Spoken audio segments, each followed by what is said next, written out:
ദൈവത്തിൻ്റെ അതിപരിശുദ്ധമായ നാമം വാഴ്ത്തപ്പെടുമാറാകട്ടെ. ഇന്നത്തെ നമ്മുടെ വായന ഭാഗം പുറപ്പാട് പുസ്തകം 13 മുതൽ 15 വരെയുള്ള അധ്യായങ്ങളാകുന്നു. ഇന്നത്തെ കുറിവാക്യം ഉൽപ്പത്തി പുസ്തകം 15-ാം അധ്യായം 2-ാം വാക്യം. എൻ്റെ അവകാശി ദമ്മേശേക്കുകാരനായ ഈ എല്യേസർ അത്രേ എന്ന് പറഞ്ഞു. വിശ്വാസികളുടെ പിതാവായ അബ്രഹാമിൻ്റെ ദാസനായിരുന്നു എല്യേസർ. ദൈവം സഹായം എന്നതാണ് ഈ പേരിൻ്റെ അർത്ഥം. ഉൽപ്പത്തി 15-ാം അധ്യായത്തിൻ്റെ 2-ാം വാക്യത്തിൽ മാത്രം അബ്രഹാമിൻ്റെ ദാസന് എല്യേസർ എന്ന പേരിനാൽ പറയപ്പെടുന്നു. എന്നാൽ ഉൽപ്പത്തി പുസ്തകം 24-ാം അധ്യായത്തിൽ പേര് പോലും പറയപ്പെടുന്നേയില്ല. ഇത്തരത്തിൽ എബ്രായ പേരായ എല്യേസർ എന്ന പേരിനോടിണങ്ങുന്ന നാമരൂപമായ എലയാസർ എന്ന പേര് നമുക്ക് വേദപുസ്തകത്തിൽ പലയിടങ്ങളിൽ കാണുവാനായിട്ട് സാധിക്കും. എന്നാൽ എലയാസർ എന്ന പേര് മറ്റു പലർക്കുമുള്ളതായി വിശുദ്ധ വേദപുസ്തകത്തിൽ നമ്മൾ കാണുന്നുണ്ട്. എല്യേസർ അബ്രഹാമിൻ്റെ പുത്രനല്ല, മറിച്ച് ആ വീട്ടിൽ പിറന്നവനോ ആ കുടുംബത്തിൻ്റെ ഭാഗമായി തീർന്ന ദാസനോ ആണെന്നാണ് കരുതപ്പെടുന്നത്. അങ്ങനെയെങ്കിൽ അന്നത്തെ കാലത്ത് ഒരുവന് മക്കളില്ലാതെ വന്നാൽ ദാസനായി ആ വീട്ടിൽ സേവനം അനുഷ്ഠിക്കുന്ന വ്യക്തിയായിരിക്കും യജമാനൻ്റെ സ്വത്തിന് ന്യായമായ അവകാശിയായിട്ട് തീരുന്നത്. ഇതായിരുന്നു അന്നത്തെ ഒരു നിയമം.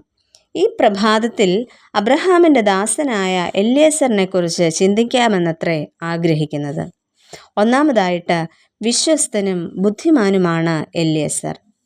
അബ്രഹാം തൻ്റെ മകന് വധുവിനെ തിരഞ്ഞെടുക്കുവാൻ തൻ്റെ വിശ്വസ്ത ദാസനെ മെസൊപ്പൊത്താമ്യയിലേക്ക് സ്വന്തം ചാർച്ചക്കാരുടെ അടുത്തേക്കും പറഞ്ഞയക്കുന്നു. വളരെയധികം ഹൃദ്യവും വിശദവുമായ ഒരു വർണ്ണനയുമാണ് ഉൽപ്പത്തി പുസ്തകം 24-ാം അധ്യായത്തിൽ നമ്മൾ കാണുന്നത്. ചുറ്റും പാർക്കുന്ന കനാന്യരിൽ നിന്നല്ല മകന് ഭാര്യയെ എടുക്കേണ്ടത്, മറിച്ച് തൻ്റെ ദേശത്തും തൻ്റെ ചാർച്ചക്കാരുടെ അടുക്കലേക്കുമാണ് ഈ ദൗത്യവുമായി പോകേണ്ടത്. ജീവനുള്ളിടത്തോളം നിലനിൽക്കേണ്ട ഒരു പവിത്രമായ ബന്ധമാണ് ഭാര്യ-ഭർതൃ ബന്ധം. അതിൻ്റെ സാഫല്യത്തിനാണ് അബ്രഹാം തൻ്റെ ഭൃത്യനെ അയക്കുന്നത്. എന്നാൽ ഇവിടെ അദ്ദേഹം ന്യായമായൊരു ചോദ്യം ഉന്നയിക്കുന്നുണ്ട്. എന്താണത്? സ്ത്രീക്ക് എന്നോടുകൂടെ വരുവാൻ മനസ്സില്ലെങ്കിലോ? ഇതിന് അബ്രഹാമിൻ്റെ മറുപടി ഇപ്രകാരമായിരുന്നു: എൻ്റെ മകനെ അവിടേക്ക് മടക്കിക്കൊണ്ടു പോകാതിരിപ്പാൻ സൂക്ഷിച്ചുകൊള്ളുക. ഇവിടെയാണ് വിശ്വസ്തനും ബുദ്ധിമാനുമായ ദാസൻ്റെ ചിന്തകൾ പ്രവർത്തിച്ചു തുടങ്ങുന്നത്. ദാസൻ വളരെ ആലോചിച്ച് ബുദ്ധിയോടെ കൈകാര്യം ചെയ്യുന്നതായി നാം കാണുന്നുണ്ട്. തനിക്ക് വേണമെങ്കിൽ അബ്രഹാമിൻ്റെ അനന്തര അവകാശിയായി തീരാമായിരുന്നെങ്കിലും തൻ്റെ യജമാനനോട് കടപ്പെട്ട ഭൃത്യൻ യജമാനൻ്റെ കുടുംബത്തിന് സർവ്വ ഐശ്വര്യങ്ങളും വരണമെന്നും താൻ ഏറ്റെടുത്ത ദൗത്യം വിജയകരമാക്കണമെന്നും തീരുമാനിക്കുന്നു. എന്നാൽ രണ്ടാമതായിട്ട് നമുക്ക് മനസ്സിലാക്കുവാൻ കഴിയുന്നത് ദൈവാശ്രയമുള്ളവനായിരുന്നു എല്യേസർ. അബ്രഹാമിൻ്റെ ഭവനത്തിൽ ജീവിച്ചിരുന്ന ദാസനും ദൈവ ആശ്രയം ഉള്ളവൻ ആയിരുന്നു. അബ്രഹാമിൻ്റെ ആഗ്രഹം ദൈവത്തോട് ചേർന്ന് നിവർത്തിക്കുവാൻ എല്യേസർ വളരെയധികം പ്രയത്നിച്ചതായി നമുക്ക് മനസ്സിലാക്കുവാനായിട്ട് കഴിയും. മെസൊപ്പൊത്താമ്യയിലേക്കുള്ള യാത്രയ്ക്ക് മുൻപ് കയ്യിൽ അവശ്യ സാധനങ്ങളൊക്കെ ഈ ദാസൻ കരുതുന്നതായിട്ട് കാണാം. കാരണം തൻ്റെ യജമാനൻ പറഞ്ഞതനുസരിച്ച് ഒരു കന്യകയെ കണ്ടെത്തിയാൽ അവൾക്ക് നൽകുവാനുള്ള വിശേഷമേറിയ വസ്തുക്കളായിരുന്നു അവ.